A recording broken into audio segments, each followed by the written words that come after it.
오늘의 본문 말씀입니다. 열왕기하 4장 1절에서 10절 말씀입니다. 1절 말씀입니다. 선지자의 생도의 아내 중에 한 여인이 엘리사에게 부르짖어 가로되 당신의 종 나의 남편이 이미 죽었는데 당신의 종이 여호와를 경외한 줄 당신이 아시는 바니이다. 이제 체수가 이르러 나의 두 아이를 취하여 그 종을 삼고자 하나이다. 엘리사가 저에게 이르되 내가 너를 위하여 어떻게 하랴? 내 집에 무엇이 있는지 내게 구하라. 저가 가로되 계집 중의 집에 한 병 기름 외에는 아무것도 없나이다. 가로되 너는 밖에 나가서 모든 이웃에게 그릇을 빌라. 빈 그릇을 빌되 종을 빌지 말고 너는 네 두 아들과 함께 들어가서 문을 닫고 그 모든 그릇에 기름을 부어서 차는 대로 옮겨놓으라.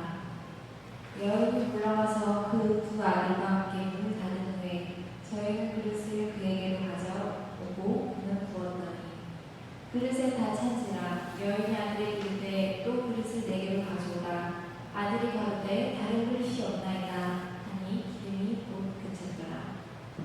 그 여인이 하나님의 사람에게 나아가서 보는데 저가 가로되 너는 가서 기름을 팔아 빛을 받고 남은 것으로 너와 네 두 아들이 생활하라 하였더라.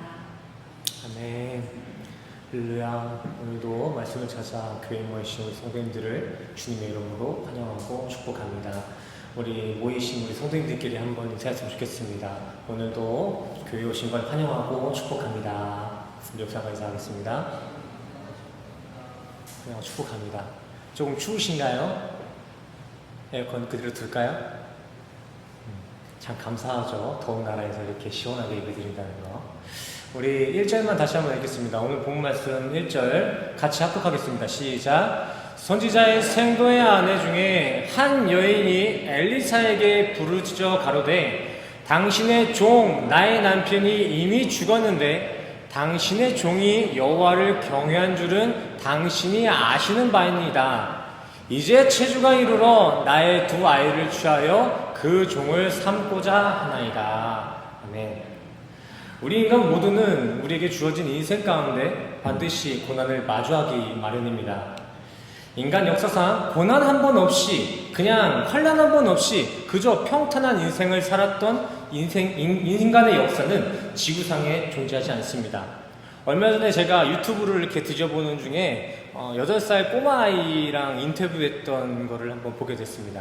근데 그 인터뷰 중에서 한 기자가 물었어요. 요즘 사시는 게 어떠냐고, 어떻게 학교는 이렇게 생활할 만하겠냐고. 그랬더니 그 꼬마가 인생 사는 게 너무 힘들더래요. 8살밖에 안 된 꼬마가 요즘 좀 어때요? 물어보니까 인생 사는 게 너무 힘들더래요.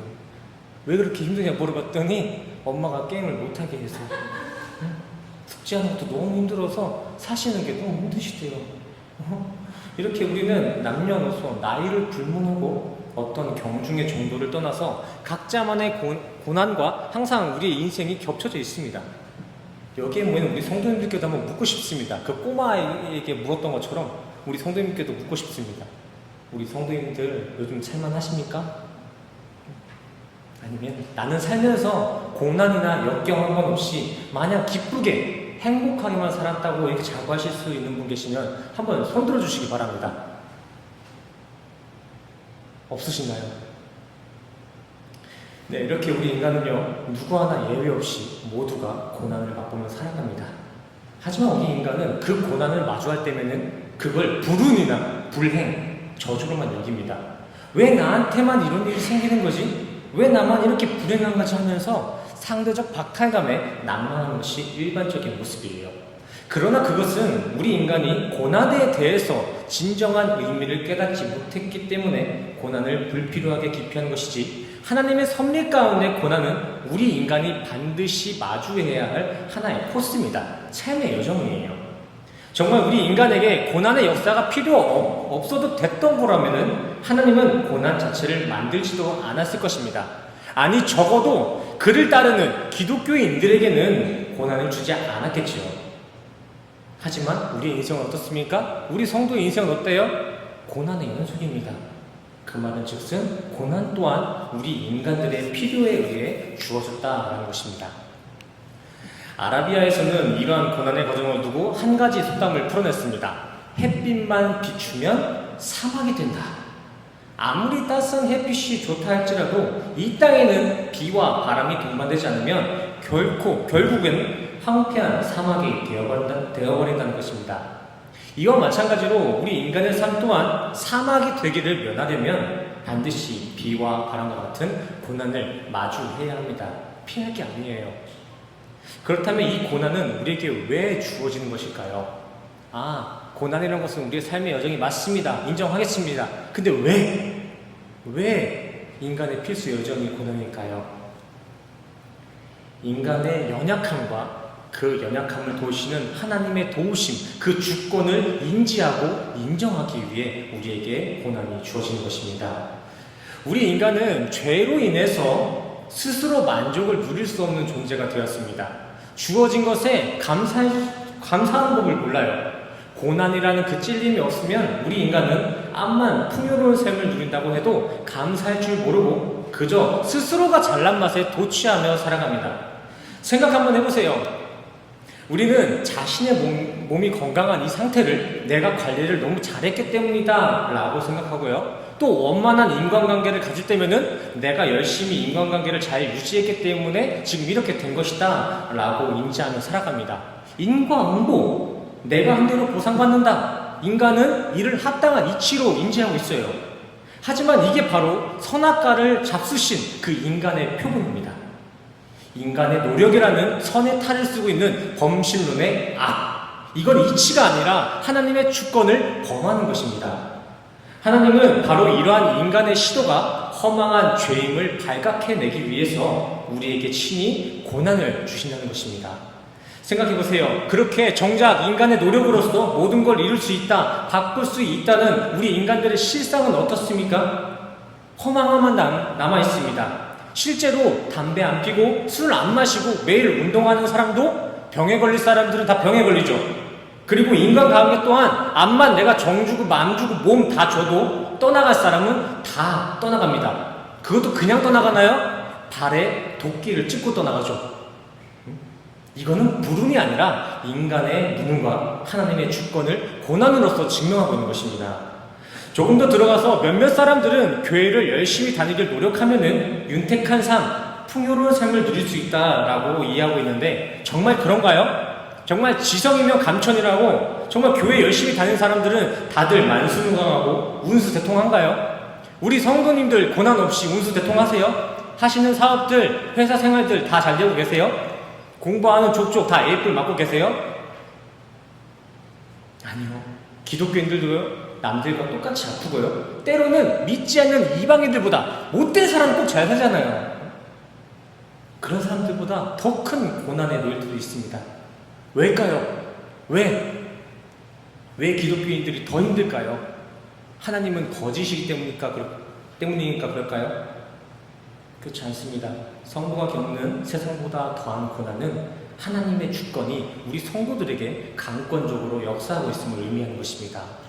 오늘 본문에서도 보시면 한 여인이 나오는데 이 여인은 엘리사의 생도, 즉 신학생 전도사님의 사모님이었습니다. 그것도 어중이 그냥 공부 잘하고 못하고를 떠나서 그냥 어쩌다 보니 들어간 그런 신학생이 아니라 진정 여호와를 경외하고 왜 이러죠? 경외하고 있음이 엘리사로부터 인정받은 그 전도사님. 그뿐만이 아니라 이 사모님 또한 우상숭배 문화가 팽배한 시대 속에서도 세상에 타협하지 않고 오직 주님을 향한 신앙을 잘 지켜낸 신실한 여인이었습니다. 근데 그 신실한 여인의 처지가 지금 어떻습니까? 1절, 이 여인은 그 남편 전도사님을 잃었을 뿐만이 아니라 그 죽은 남편이 갚을 수 없는 빚을 남겨주고 가서 그 대가로 아들까지 노예시장에 보내야 할 그런 급박한 상황이 놓여 있습니다. 이것만 봐도 고난은 이방인들만 받는 불행이 아님을 우리는 깨달을 수 있어야 합니다. 믿는 이들에게도 큰 역경은 마찬가지로 찾아온다는 거예요. 하지만 우리가 역경 속에서 낭망하지 말아야 될 것은 하나님은 자신의 백성들에게 그러한 역경과 동시에 위로와 회복을 함께 해주신다는 것입니다. 하나님은 성도가 역경을 이겨낸 그 회복 속에서 자신의 섭리를 드러내세요. 자, 2절 말씀 보시겠습니다. 엘리사가 과부에게 물었습니다. 사모님, 그렇다면 지금 집에 뭐가 이제 남아있으세요? 과부는 대답합니다. 네, 선생님, 저희 집에는 이제 기름 한 병 남아있습니다. 집에 돈이 될 만한 것이 고작 기름 한 병뿐이라고 하는 거 보니까 이 여인의 집안의 형편은 아주 찢어지게 가난했을 거로 이렇게 예상이 되어집니다. 또 여기서 나와 있는 이 기름은 우리가 알고 있는 그 향유가 아닙니다. 그 고급 향수의 종류가 아니라 그저 이스라엘 사람들이 음식할 때 써먹는 식료품 올리브유를 말하는 것인데, 우리가 여기서 또 알아야 될 것은 여기에 나와 있는 기름 한 병은 기름 커다란 한 병, 뭐 항아리 개념이 아니라 저 보이시는 호텔에 가면은 어메니티로 하나 이렇게 휴대용 이렇게 화장품 용기를 주잖아요. 저만한 용기를 얘기하고 있는 것입니다. 과부에겐 지금 조만한 통에 있는 올리브유가 전 재산이었다라는 것입니다. 이를 들은 엘리사는 곧장 과부에게 그릇을 빌려오라고 명하고 있습니다. 그것도 그냥 그릇 하나가 아니라 주변 이웃들에게 빌릴 수 있는 만큼 최대한 모든 빈 그릇을 가져오라라고 합니다. 그리고 나서 과부와 아들들에게 이제 방문을 닫고 가지고 있는 그 올리브 기름을 그 그릇에 부어 담아내라 라고 명령합니다. 근데 한번 생각해 보시길 바랍니다. 성도님들이 가지고 있는 그 물의 양이 이것밖에 안 되는데, 근데 내가 빌려온 그 바켓스는 이렇게 커다란 바켓스가 여러 개를 빌려왔습니다. 근데 엘리사 선생님이 방에 들어가서 이 물 가지고 그거를 다 채워내라고 이렇게 명령했어요. 이를 두고 우리 성도님들은 아멘 할 수 있으시겠습니까? 대부분의 사람들은 이거 정말 믿을 만한 거 맞나 의심할 수 있고요. 분명 이걸로는 택도 안 될 것이다 라고 지레 짐작하고 있을 것입니다. 근데 이게 바로 현 시대 우리 성도들이 온전히 예배에 임하지 못하는 이유 중 하나입니다.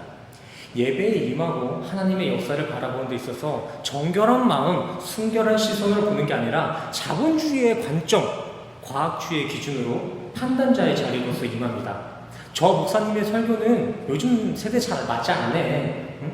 성경 말씀의 어떤 구절은 과학적으로 증명되지 않았다. 뭐 이러면서 하나님의 말씀을 인간의 수준으로 정죄해내는 게 지금 현 시대 성도들의 가장 큰 장애물입니다. 세상에 무지하고 그냥 무지하게 속고 다니고 또 혼자 순진무구하게 어떤 것도 비교 분석하지 말고 그냥 살라는 것이 아니라 주님 말씀 앞에 섰을 때만큼은 인간의 어떤 기준도 주장돼서는 안 된다는 것입니다. 오늘 본문의 엘리사가 이 과부에게 가져오라고 했던 그 그릇도 그냥 그릇이 아닙니다. 레크, 켈리, 빈 그릇입니다. 빈 그릇. 엘리사가 이 과부에게 가져오라 했던 그 그릇은 빈 그릇이에요. 빈 그릇. 이게 무엇을 의미할까요? 빈 그릇. 차라리 그 그릇에 한 푼이라도 좀 가지고 와라, 구걸이라도 해서 좀 도움이 되라 할 수 있는데, 엘리사는 이 과부에게 빈 그릇을 명해칩니다. 이게 무엇을 의미할까요? 순전히 하나님의 역사를 담아낼 정결한 마음을 준비하라는 것입니다. 이미 세속적인 것들로 가득 채워져서 다른 영적인 걸 받아 먹을 수도 없는 그런 꽉 찬 그릇 말고 하나님의 지식을 더 깊이, 더 많이 담아낼 수 있는 그 빈 그릇, 하나님께서 우리 현 시대 성도들에게 요구하는 그릇도 바로 이 빈 그릇입니다. 잘난 그릇, 황금 그릇, 명품 그릇, 아니면 비싼 음식이 담겨있는 그런 그릇이 아니라 그저 하나님의 기름을 담아낼 수 있는 청결한 빈 그릇. 디모데후서 2장 20절에 바울도 동일하게 이야기합니다. 각자의 그릇을 깨끗이 하여 거룩한 그릇으로서 하나님의 쓰임에 준비하라. 정말 우리 성도님들은 예배에 임하실 때 명품 그릇, 세상의 지식 풍족한 그릇 말고 이러한 거룩한 그릇, 깨끗한 빈 그릇이 준비되어지길 간절히 소원합니다. 근데 그 깨끗한 그릇, 청결한 그릇은 어떻게 준비가 되어질까요? 그릇은 가져오겠는데 어떻게 깨끗하게 될 수 있을까요? 요한복음 15장, 자기 부인의 주님의 말씀이 담겨질 때 우리의 인생의 그릇은 깨끗해질 줄 믿습니다. 그래서 제가 예배 설교를 매번 하지만 누누이 말씀드리잖아요. 반드시 우리 성도님들의 삶 가운데에는 말씀 묵상이 있어야 된다고 매번 얘기하잖아요. 제 설교 100번 들어도 그거 성경 한 번 안 읽으시면 아무 소용 없습니다. 극단적인 얘기지만 성경 집에 가서 안 읽으시면은 저랑 이렇게 얘기하는 거 강의 그 이상에 넘어가지도 못합니다.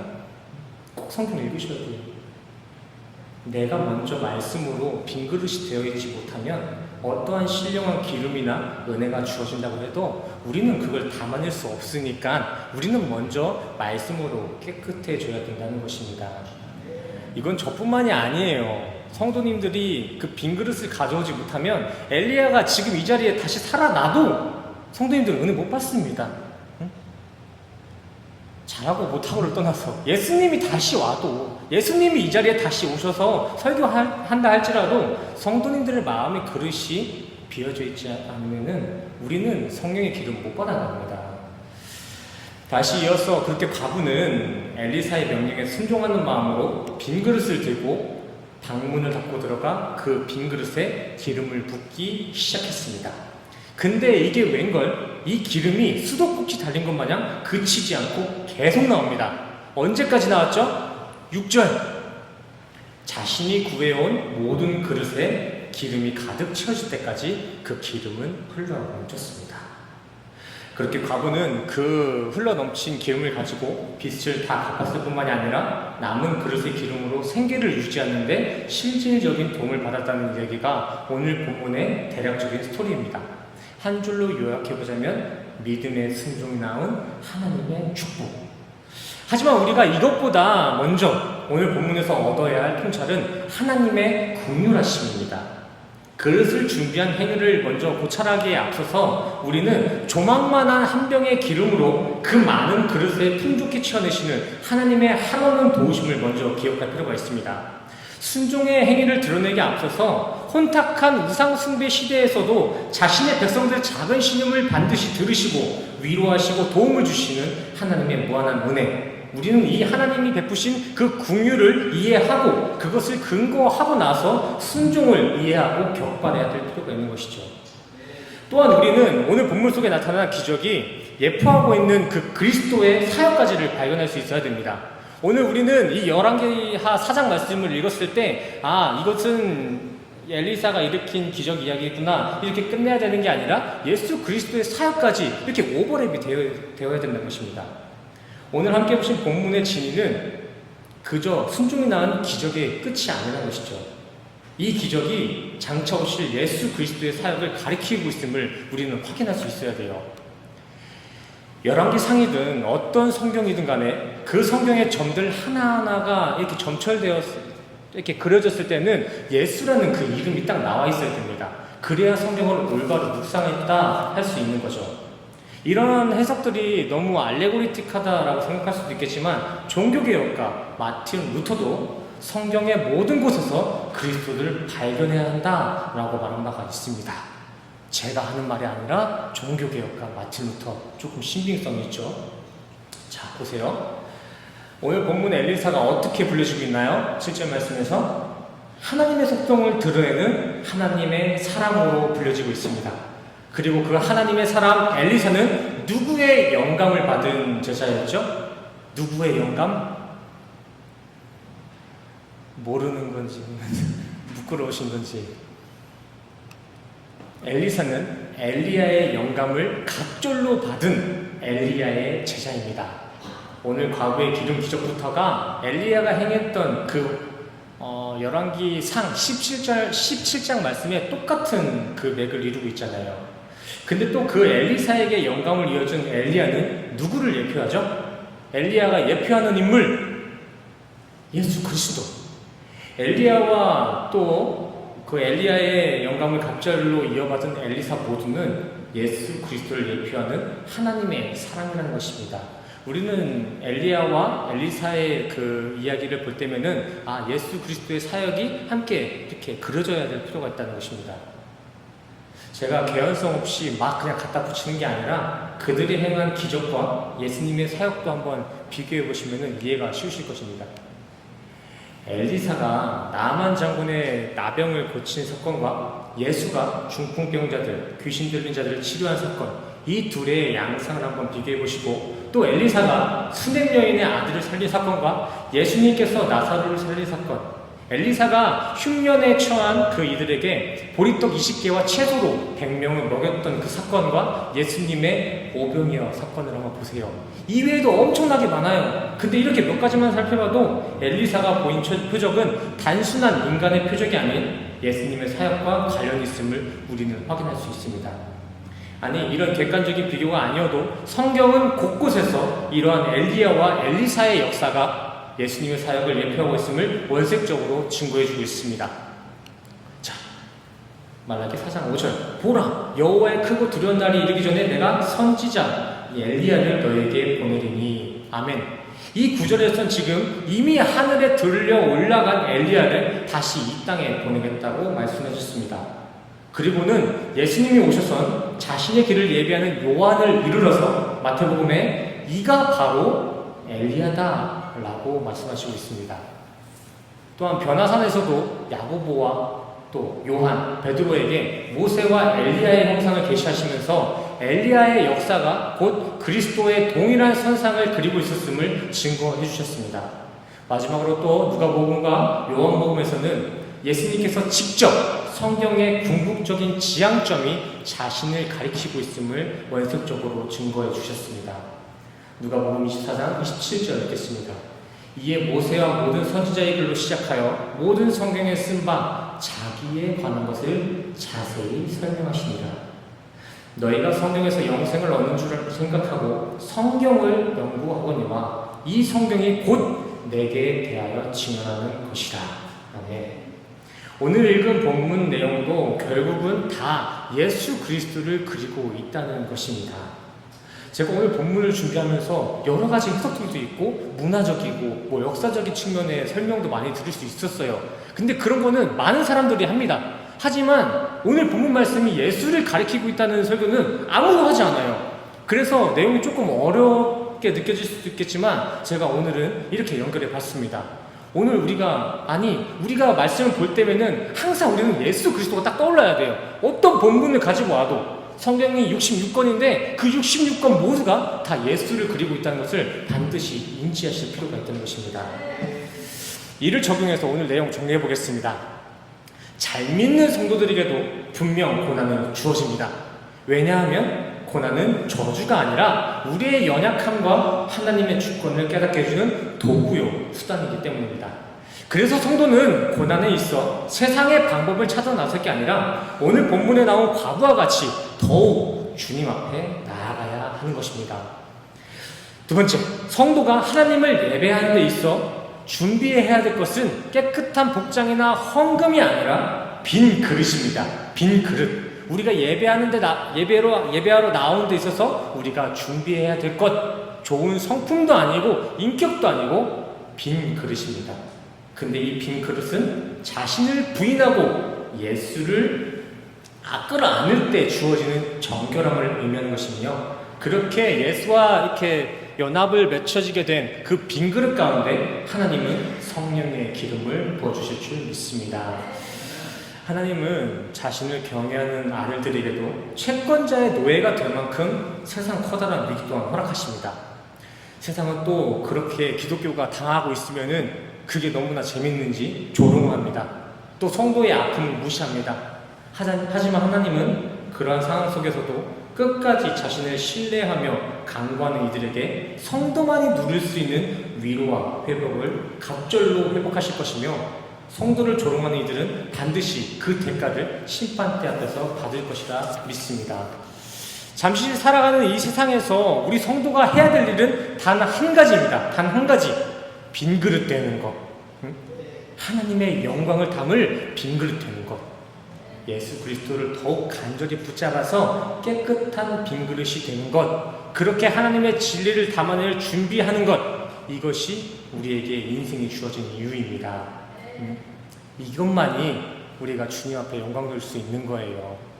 별다른 게 영광이 아닙니다. 우리가 찬양을 열심히 하고 말씀을 열심히 본다고 해서 그게 영광이 되는 것이 아닙니다. 전도를 100명, 1000명 한다고 해서 그게 더 큰 영광이 되는 게 아니에요. 그것은 함께 누리고 교제하는 것 뿐이지 그것은 하나님의 영광이 아닙니다. 하나님의 영광은 우리가 증명할 수 있는 게 아닙니다. 하나님은 하나님 자체가 영광이에요. 그래서 하나님을 그대로 전하는 것, 그게 영광입니다. 이렇게 빈 그릇이 되어서 진리를 담아내는 삶이야말로 진짜 잘 사는 명품 인생입니다. 부디 우리 새생명교회 성도님들은 살아가는 인생에 있어서 명품 그릇, 화려한 그릇이 되기를 힘쓰기보다는 성령을 담아낼 수 있는 빈 그릇 되기를 간절히 소원합니다. 아멘. 기도하시겠습니다. 모든 고난과 기적이 일으키시는 하나님과 같이 어떠한 상황 속에서도 주를 신뢰하는 굳건한 믿음을 우리에게 허락하여 주시옵소서. 세상 사람들 모두가 자본주의와 과학주의를 찬양할지라도 결코 흔들리지 않고 오직 주님만 찬양하는 우리 새생명교회 될 수 있도록 주님 도와주시옵소서. 멋진 교회, 멋진 성도가 되기보다 그저 주님을 담아내는 빈 그릇의 성도, 빈 그릇의 교회 될 수 있도록 주님 꽉 붙잡아 주시옵소서.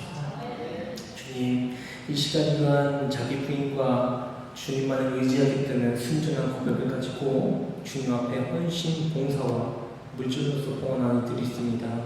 주님, 하늘 양식으로 그들의 고백에 갑절 봉하여 주시옵소서. 이제 다시 교회 문을 열고 세상에서의 한 주간을 살아갑니다.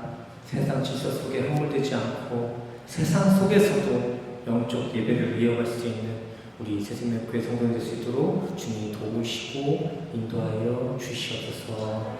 이번 한 주도 함께 하실 주님의 은혜에 먼저 감사드리며 예수 그리스도 이름으로 간절히 기도드렸습니다. 아멘. 축도하겠습니다. 지금은 우리 주 예수 그리스도의 은혜와 십자가로 확증하신 주님의 사랑과 하나님의 영이신 성령님의 교통하심이 오늘 이 자리에 모인 모든 성도님들의 머리 위에 지금으로부터 영원까지 함께 하시기를 간절히 축원합니다.